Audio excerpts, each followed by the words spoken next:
many places around the country.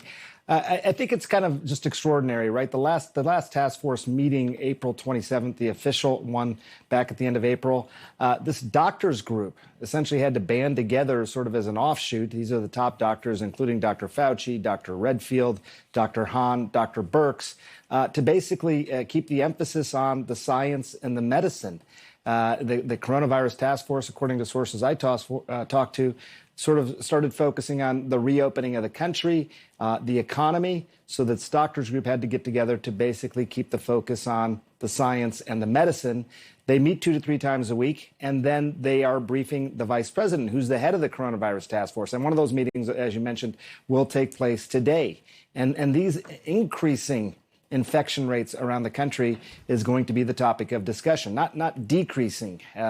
So this is obviously a very important point, and the fact that this doctors group has to exist at all, a very important point. Mm-hmm. I'm not sure the vice president is getting their message, Sanjay, because, I mean, he said that cases in Oklahoma have flattened. No, they're still going up.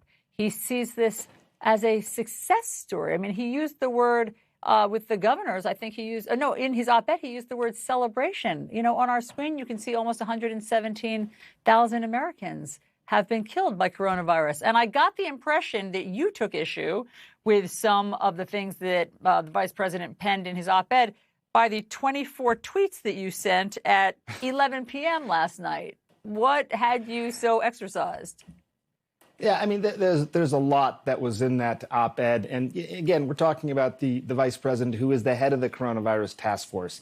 I mean, there's a lot here. We have made mistakes with handling this pandemic from the very start. I remember having conversations with you on this program earlier on where I'd say, look, projections are that 30, 40,000 people could die. And I remember you would say, well, that's very sobering. And now, as you mentioned, you look at the right side of the screen and keep in mind, as you've talked about, that in other countries, they measure their death counts in the hundreds, not the thousands, not the hundreds of thousands. But let's take a look at some of the specific things in the op-ed. The vice president talking about the fact that the second wave is sort of an overblown, media-driven panic. The reality is, if you look at what that really means in terms of second waves, it's worth pointing out that we're really never we haven't gotten out of the first wave yet. I mean, the idea of talking about the second wave is something that may not even be a reality here. We're not sure that we're going to get out of the first wave. We may have a series of spikes. Take a look at the United States versus Italy, for example. Where are we in terms of the overall infection rates versus what's happened in Italy?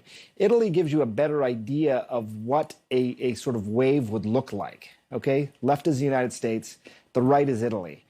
We've plateaued a bit here. It's very likely these numbers are just going to go back up. It's sort of shifted where the case counts have been in this country, primarily in the Northeast before, now in the South and the West primarily. That isn't improving or creating sort of a wave. That is just actually shifting where case counts are in the country. Italy has had more of a true decline. We never got there in this country. Yeah. And if you look at more broadly in Europe, similar, where you have that wave-like look there of it coming down. I want to drill down on another point you made in contradicting the vice president here, and that is on his contention that the only reason cases are going up, in effect, is because you're testing more. And just as an example, and this is one you cited, look at New York, which for a long time was the center of this. As testing has gone up in New York recently, in fact, cases have gone down. Testing in blue on the left, you can see them rising. Cases in right, in yellow, going down. Explain why the vice president is wrong saying that the cases are only going up because testing is going up. Yeah, I mean, first of all, the data just doesn't bear that out. There are states around the country, including Oklahoma, by the way, which is obviously in the news a lot, where the cases have continued to go up significantly. 1/5 of the entire case count in Oklahoma happened over the last week. 1/5, 20%. At the same time, testing rates have actually gone down in that state. So that has nothing to do with testing. And that is the same story in many states around the country. The amount of testing going on does not account for the increase in the number of cases.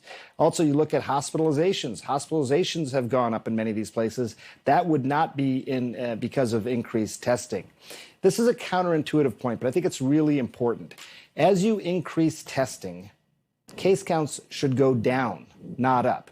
That's because you find people who are carrying the virus, you can isolate them, and you can prevent further spread. That's the whole point. It's not simply to just find more people and to increase the case counts, as it was suggested in that op-ed. It is to actually ultimately decrease the pace at which the infection is spreading. We're not doing it adequately. Yes, we've increased the amount of testing in this country, some 400,000 or 500,000 tests per day now. According to some of the data, we need to be more closer to 5 million. So tenfold increase in testing. And I can just tell you personally, because I'm still, talking to my colleagues at the hospital, working at the hospital, it is still very hard to get testing. You fill out these questionnaires. You may even say you have symptoms. You may say a doctor referred you for some reason, and you may still have a very hard time getting a test. That is not the way it should be 5.5 months into this. We don't have a vaccine. We don't have a medication. We've seen how testing can actually be really beneficial in other countries. 5.5 months into this, we are still not doing that. And instead, we're hearing discussion about the media is overblowing the panic. 120,000 people nearly have died. How are we overblowing the panic here and still not doing the fundamental things that need to be done? Sanjay, you also took issue with the vice president praising President Trump's modeling of social distancing. The vice president said, President Trump rallied the American people to embrace social distancing guidelines. What is he talking about? We see them standing right next to each other at these signing ceremonies. It boggles the mind. I mean, you should hear some of the discussions that go on in the medical communities about this. I mean, the most basic precautions in the midst of a pandemic, a virus that is circumnavigating the globe, we will look back on this time, I think, with tremendous shame and from a medical standpoint. We know, again, we don't have a vaccine. We are still working on therapeutics. The fact that we aren't taking basic precautions to try and slow the spread is mind-numbing. And I will tell you, we got increasing evidence now about the effectiveness of masks. The question often comes up, if I'm standing next to you, I have the virus, you're within 6 feet of me, what is the likelihood I'm going to transmit the virus to you? Well, the study out of the Lancet said it's around 17.4%. There's going to be a lot of studies on this, but this is what that study showed. So that's the likelihood. It's not inevitable that I will spread the virus to you, but it's pretty high. Now, what about when I wear a mask? Then what is the likelihood of spread? And you find that the number actually drops to about 3.1%. So you get a 6-fold decrease in transmission by simply wearing a mask. If you're doing things outside, it decreases by another 18-fold. My point is that we have lots of data in terms of what can actually help and work in terms of decreasing transmission. And at the White House, among coronavirus task force meetings and things like that, some of those basic precautions are still not being taken. One other point you made, Sanjay, is that states that have been reopening aggressively are not meeting the White House's own standards to do so, which is to show a decline in cases, I believe, over 14 days. So how can the vice president claim everything's hunky-dory, right, when those areas are not even meeting what the White House put out as guidance necessary before you reopen? It makes no sense. I mean, these were their own guidelines. 14-day decreased trend in terms of overall numbers of coronavirus cases, 14-day downward trend in terms of influenza-like illness, so symptoms that are associated with coronavirus, and having adequate testing in place to quickly identify people who are newly infected. I don't know that any state really meets that requirement right now.